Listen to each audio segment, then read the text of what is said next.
Hello students, कैसे हैं आप सब। आशा करती हूँ आप अच्छे होंगे और अच्छे से अपनी पढ़ाई कर रहे होंगे। मैं मोनिका रावत आपका स्वागत करती हूँ आईसीटी वर्चुअल क्लासरूम देहरादून में। बच्चों, आज हम क्लास 6 का जो आपका सब्जेक्ट है साइंस, उसका चैप्टर इलेक्ट्रिसिटी एंड सर्किट्स को स्टार्ट करने जा रहे हैं।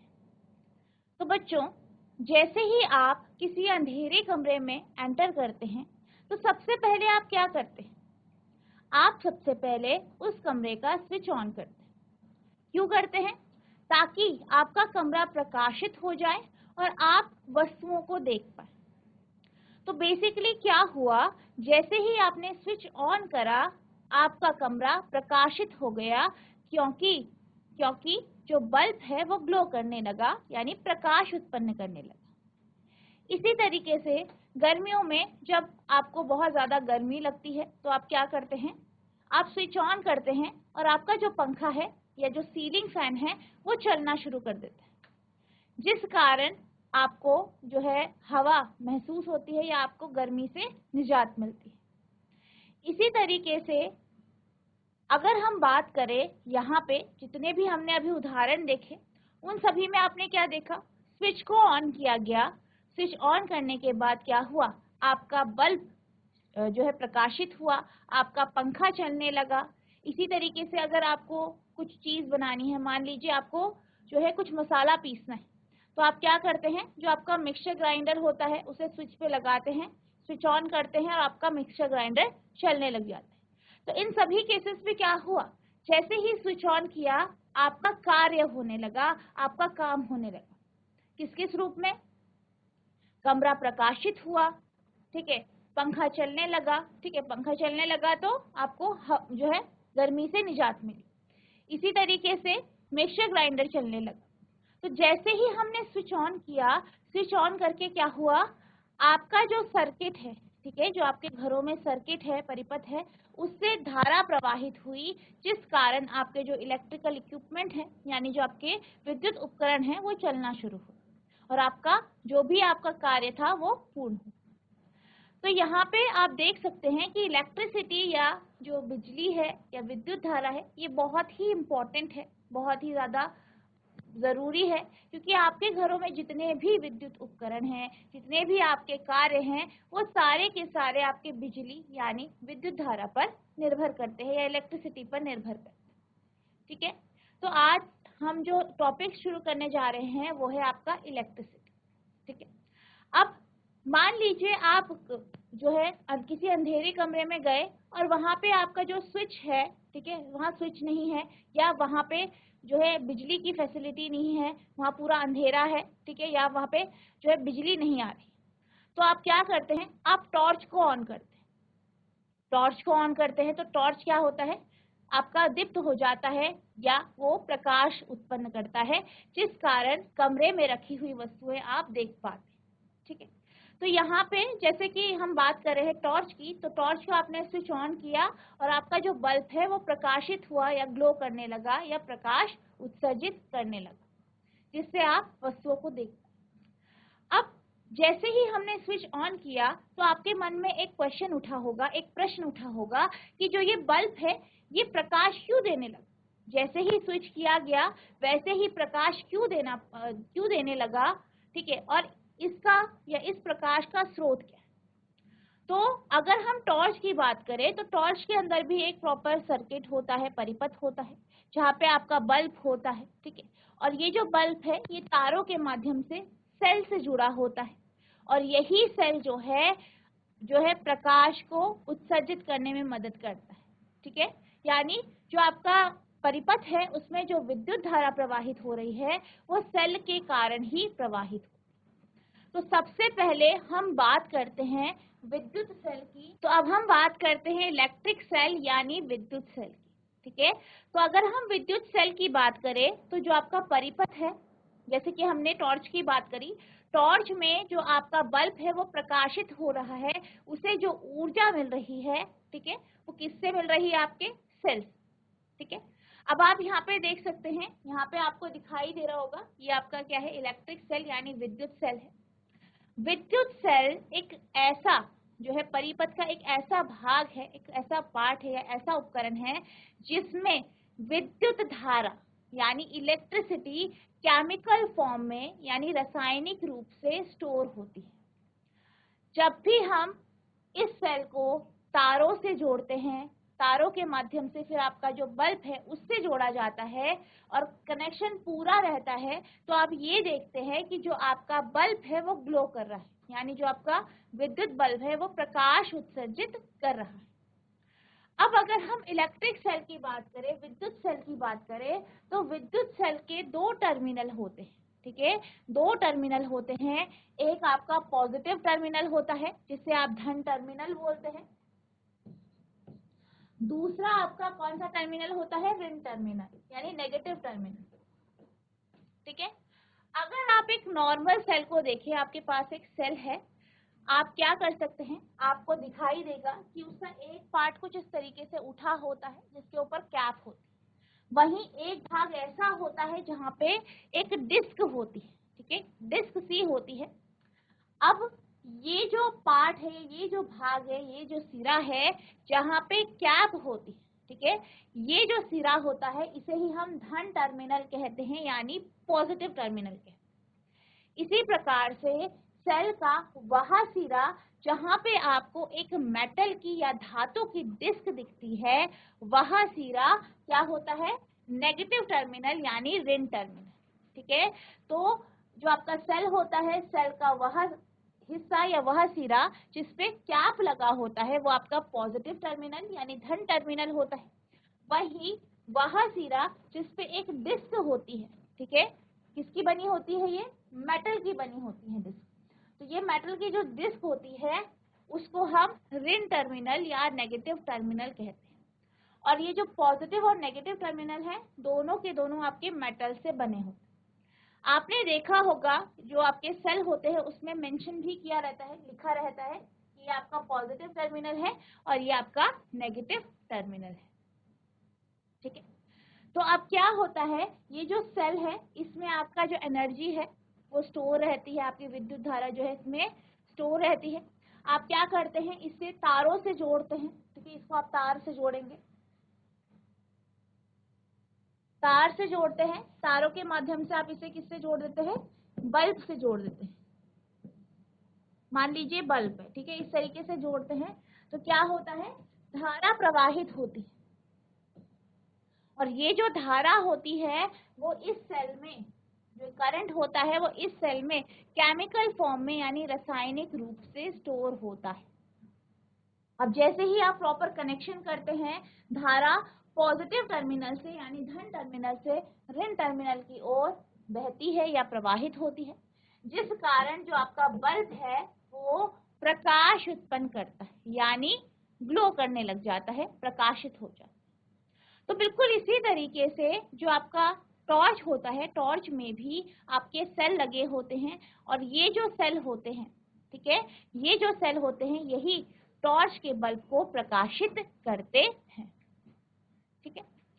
अब कई बार आपने देखा होगा कि आप क्या करते हैं, सेल से तार जोड़ते हैं और फिर इसे बल्ब से जोड़ देते हैं, लेकिन तब भी आपका बल्ब ग्लो नहीं करता। तो ये कब होता है, जब आपका सेल पूर्णतया खत्म हो जाता है, यानी सारी की सारी जो आपकी केमिकल फॉर्म में एनर्जी थी, रासायनिक रूप से जो एनर्जी यहाँ पे स्टोर थी, जब वो पूरी की पूरी खत्म हो जाती है तो आपका जो सेल है वो उसे अगर आप किसी भी सर्किट से जोड़ते हैं तो आपका जो बल्ब है वो ग्लो नहीं करता या आपका जो भी उपकरण है वो नहीं चलता, ठीक है। तो आपको क्या करना पड़ता है, फिर आपको सेल को रिप्लेस करना होता है यानी सेल को बदलना पड़ता है, ठीक है।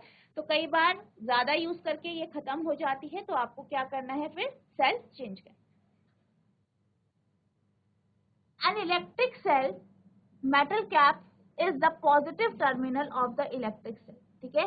जो आपका इलेक्ट्रिक सेल होता है, विद्युत सेल होता है, उसका जो धन टर्मिनल होता है यानी जो पॉजिटिव टर्मिनल होता है, ठीक है, वो किसका बना होता है, मेटल कैप का, ठीक है, धातु की कैप का बना होता है।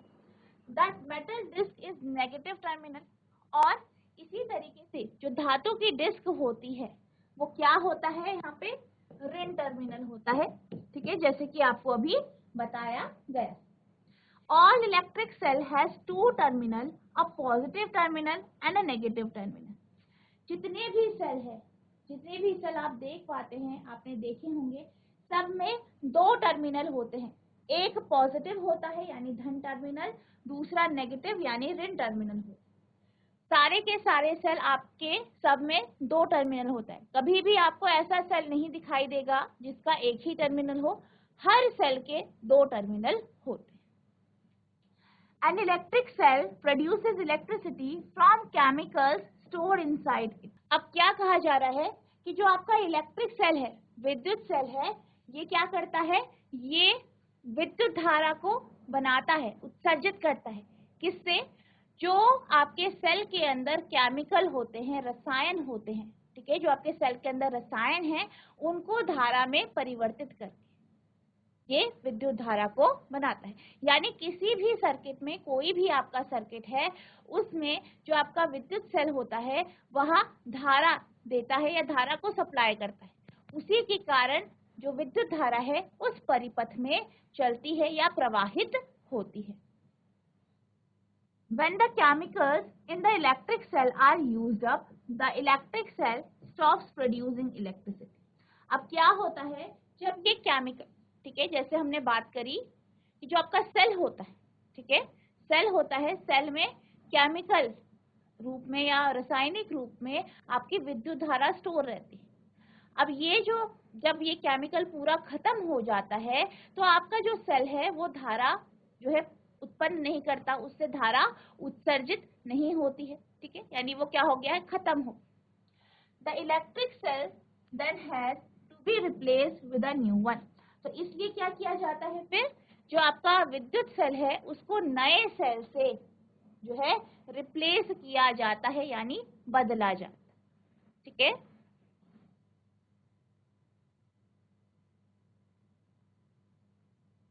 विद्युत सेल धातु कैप सेल का धनात्मक टर्मिनल है या धन टर्मिनल है। धातु डिस्क ऋणात्मक या ऋण टर्मिनल है, यानी जो धातु की डिस्क है वो ऋण टर्मिनल है और धातु की जो कैप है वो क्या है, आपका धन टर्मिनल है, यानी पॉजिटिव टर्मिनल। सभी विद्युत सेलों के दो टर्मिनल होते हैं, एक धनात्मक या धन टर्मिनल, ठीक है, एक ऋणात्मक या ऋण टर्मिनल होता है। एक विद्युत सेल अपने अंदर संग्रहित रसायनों से बिजली उत्पन्न करता है, यानी जो सेल होता है, सेल में जो भी रसायन होते हैं उससे ही वो क्या करता है, विद्युत धारा को उत्सर्जित करता है या उत्पन्न करता है।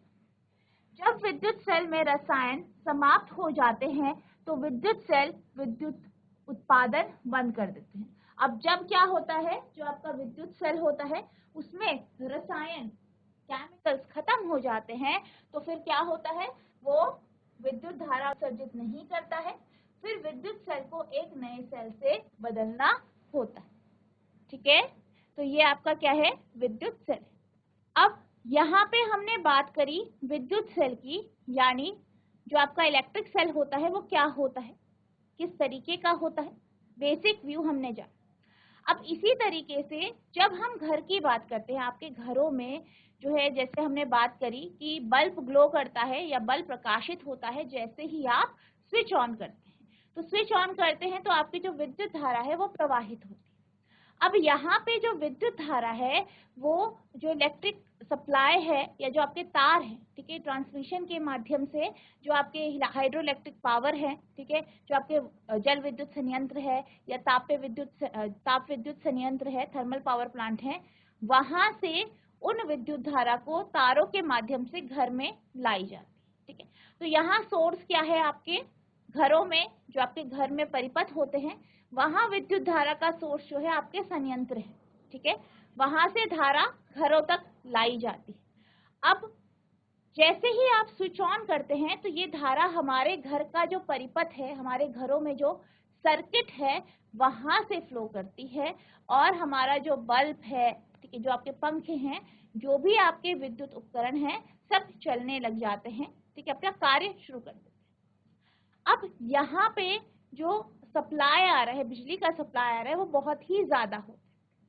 इसलिए आपको हमेशा जो है ध्यान से इन सब चीजों को जो है हैंडल करना चाहिए। इसी के साथ साथ आपने देखा होगा कि कई बार आपको कहीं पोल्स में, कई तारों की तरफ जहाँ पे तारे रहती हैं, ठीक है, इलेक्ट्रिकल सिचुएशंस रहती है, वहां पे ये सिंबल बना होता है, ठीक है, डेंजर का सिंबल बना होता है, यानी खतरे का। तो बेसिकली यहाँ पे क्या होता है, यहाँ पे बहुत ज्यादा अमाउंट में विद्युत धारा जो है सप्लाई की जाती है। अगर आप इसको ढंग से हैंडल नहीं करते हैं या आप गलती से इससे टच हो जाते हैं, तो इससे क्या हो सकता है, आपको इलेक्ट्रिक शॉक लग सकता है, बिजली का झटका लग सकता है, जो कि आपके लिए बेहद हानिकारक हो सकता है, जिससे आपकी मृत्यु भी हो सकती है। इसलिए हमेशा, चाहे आपके जो पोल्स है, बिजली के पोल है, आपके ऐसी जगह जहाँ पे बिजली का तारे हैं, ठीक है, आपके घरों में जो सॉकेट है, इन सब चीजों को बहुत अच्छे से और ध्यान पूर्वक इनको हैंडल करना चाहिए, ठीक है। कभी भी इनके साथ लापरवाही नहीं करनी चाहिए, बिल्कुल ध्यान पूर्वक अच्छे से इनको हैंडल करना चाहिए, क्योंकि इससे क्या हो सकता है, आपको इससे आप जो है इन शॉक से बच सकते हैं, ठीक है। तो you might have seen the danger sign shown here displayed on the poles, electric substations and many other places. आपने कई बार कई जगह जो है डेंजर का साइन देखा होगा, जैसे कि आपके जो विद्युत पोल होते हैं, ठीक है, आपके बिजली, जहाँ पे आपके बिजली के स्टेशन होते हैं, वो होते हैं, वहां पे क्वेश्चन लिखा रहता है। क्यों लिखा रहता है, क्यों वार्निंग क्यों दी रहती है? It is to warn people that electricity can be dangerous if not handled properly. ये इसलिए लिखा रहता है ताकि लोगों को जो है सचेत किया जाए कि अगर आप विद्युत धारा या जो भी बिजली है, बिजली को आप ठीक से हैंडल नहीं करते हैं, तो ये बहुत ज्यादा हार्मफुल हो सकती है। Carelessness in handling electricity and electrical devices can cause severe injuries and sometimes even death. और क्या होता है कि अगर आप लापरवाही से बिजली को हैंडल करते हैं, तो इससे आपको बहुत सारी इंजरी हो सकती है, बहुत सारे आपको नुकसान हो सकते हैं, चोट लग सकती है आपको, ठीक है, आपको बर्न हो सकते हो, और यहाँ तक कि इससे आपकी डेथ भी हो सकती है, यानी मृत्यु भी हो सकती है। Hence, you should never attempt to experiment with the electrical wires and sockets. इसलिए जब भी आप कोई भी एक्सपेरिमेंट करें, कोई भी एक्टिविटी करेंगे, तो आप सेल का उपयोग करें।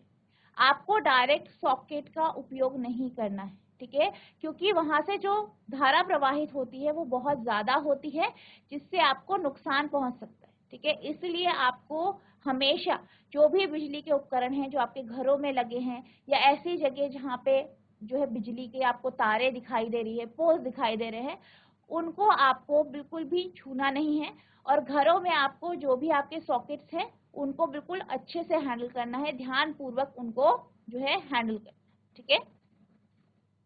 Also remember that the electricity generated by portable generator are equally dangerous. Use only electric cell for all activities related to electricity. अब इसी तरीके से जो आपके घरों में जनरेटर होते हैं, ठीक है, आपके घरों में जनरेटर होते हैं, जो है इन्वर्टर होते हैं, उनका भी आपको यूज नहीं करना चाहिए। उनको भी जब भी आप उनका यूज कर रहे हैं तो ध्यान पूर्वक करें, और इनका उपयोग आप जो है एक्सपेरिमेंट्स में, अपने प्रयोगों में, जितने भी आपके एक्सपेरिमेंट्स हैं, क्रियाकलाप हैं, उनमें आप इनका उपयोग नहीं करेंगे। आप हमेशा सेल का उपयोग करेंगे, ठीक है। तो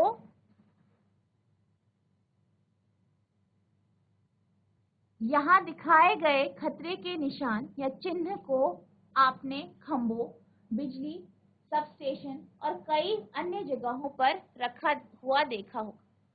यहाँ लोगों को चेतावनी देने के लिए है कि यदि बिजली का उचित प्रबंधन ना किया या ढंग से इसे हैंडल नहीं किया जाए, तो यह खतरनाक हो सकता है। बिजली और बिजली के उपकरणों को संभालने में लापरवाही से गंभीर चोट लग सकती है, और कभी कभी मौत भी हो सकती है। इसलिए आपको कभी भी बिजली के तारों और सॉकेट के साथ प्रयोग करने का प्रयास नहीं करना चाहिए। यह भी याद रखें कि पोर्टेबल जनरेटर द्वारा उत्पन्न बिजली भी उतनी ही खतरनाक है। बिजली से संबंधित सभी गतिविधियों को या क्रियाकलापों को के लिए केवल विद्युत सेल का ही उपयोग करें। ठीक है।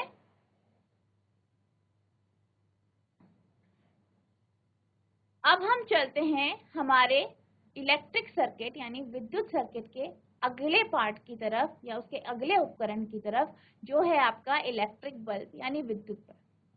अब जैसे हमने बात करी थी टॉर्च की, तो टॉर्च में हमने सबसे पहले बात करी आपके विद्युत सेल।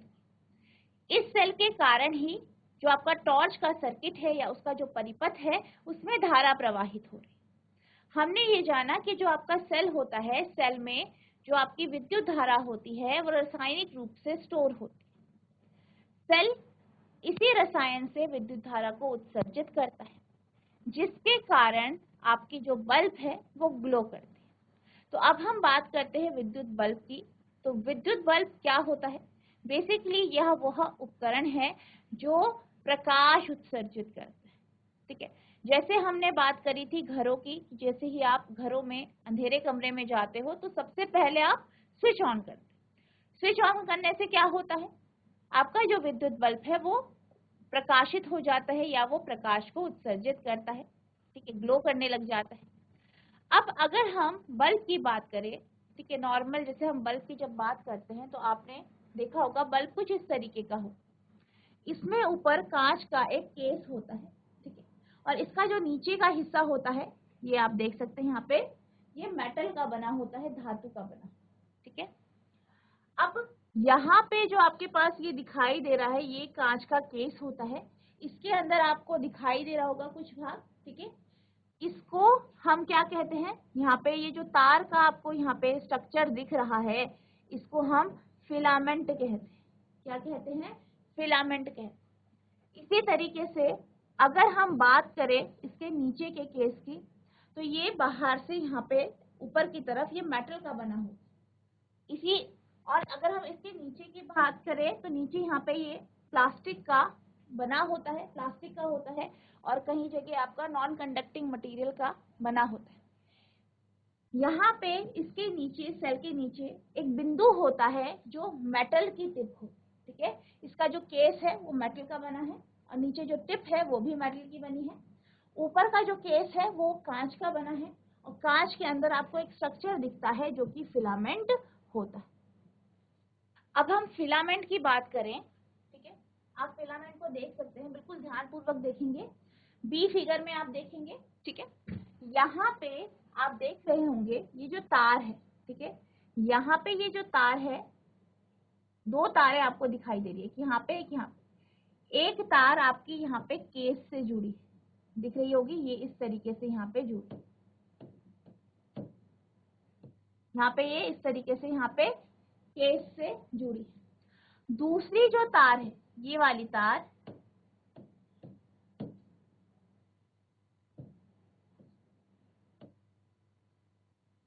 ये वाली तार आपको दिख रही होगी, ये आपकी नीचे टिप से जुड़ी।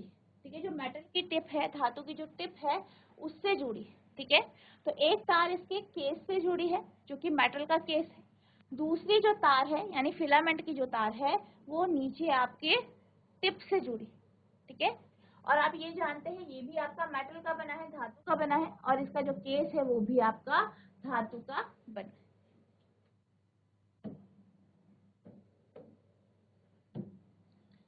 अब यहाँ पे क्या है आपके पास? यहाँ पे फिलामेंट लगा। ठीक है। तो आप सबसे पहले हम इसके स्ट्रक्चर के बारे में बात करते हैं। A torch has an outer case of glass that is fixed on a metallic base. अगर हम टॉर्च की बात करें, ठीक है, या टॉर्च के बल्ब की बात करें, ठीक है, अगर हम टॉर्च के बल्ब की बात करें तो जो इसका बाह्य केस होता है, ठीक है, बाह्य आवरण जो होता है वो ग्लास का बना होता है और ये एक मेटल के बेस या धातु के जो बेस होता है उससे जुड़ा होता है। ठीक है। टॉर्च बल्ब में कांच का एक बाहरी आवरण होता है बाहरी आवरण होता है जो कि आपके धातु के आधार पर या धातु के बेस पर जुड़ा हो।